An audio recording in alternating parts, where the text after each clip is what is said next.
អ្នកគ្រូព្យាបាលភីខុសនឹងអស់ប្រមាណទៅជាភីខុសនឹងគឺជាជំងឺដែលស្ត្រីគាត់មានរោគសញ្ញាយ៉ាងតិច2ក្នុងចំណោមរោគសញ្ញាចំនួន5ទី1ស្ត្រីគាត់ធាត់លើសទម្ងន់ទី2ឧស្សាហ៍រាំងរដូវឬក៏3ខែ6ខែទើបមករដូវម្ដង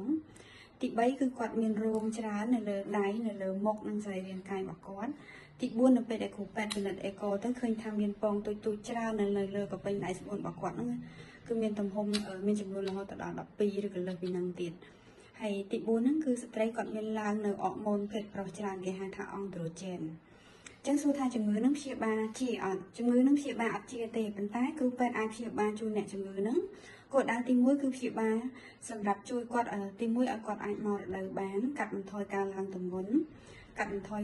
ភាព stress របស់គាត់នៅពេលដែលគាត់ទទួលការប្រឹក្សានឹងរបបអាហារបានល្អហើយទី2ហ្នឹងគឺសម្រាប់អ្នកដែលគាត់ចង់បានកូនគឺគ្រូពេទ្យត្រូវព្យាបាលគាត់ឲ្យគាត់មករដូវព្យាបាលឲ្យមានពងញីសម្រាប់អង្គកំណើតព្យាបាលឲ្យសន្ទប់ស្បូនគាត់នឹងក្រាស់សម្រាប់ដាក់កូនបានជាទូទៅស្ត្រីគាត់មករដូវទេអ្នកមានភីខុសហ្នឹងគឺសន្ទប់ស្បូនគាត់ស្ដើងនៅពេលដែលគាត់អាចមានកូនណានៅក្នុងលក្ខខណ្ឌណាមួយដោយថាវាអាចមានដែរអញ្ចឹងណាក្នុងចំណោមពីគូជួនកាលទៅគាត់មានណាលូតបាត់ដោយសារតែសន្ទប់ស្បូនគាត់ស្ដើងអត់រឹងមាំឲ្យកូនគាត់នឹងអាចលូតលាស់បានអញ្ចឹងនៅក្នុងការព្យាបាលភីខុសហ្នឹងគឺគ្រូពេទ្យព្យាបាលដើម្បីជួយគាត់ឲ្យមានកូនសម្រាប់អ្នកដែលចង់បានកូនហើយសម្រាប់អ្នកដែលគាត់នៅលាវឬក៏គាត់អាយុនៅតិចយើងអាចព្យាបាលជួយគាត់ឲ្យគាត់មានរដូវបានអញ្ចឹងណាប៉ុន្តែជំងឺហ្នឹងព្យាបាលអត់ជាដែរទេ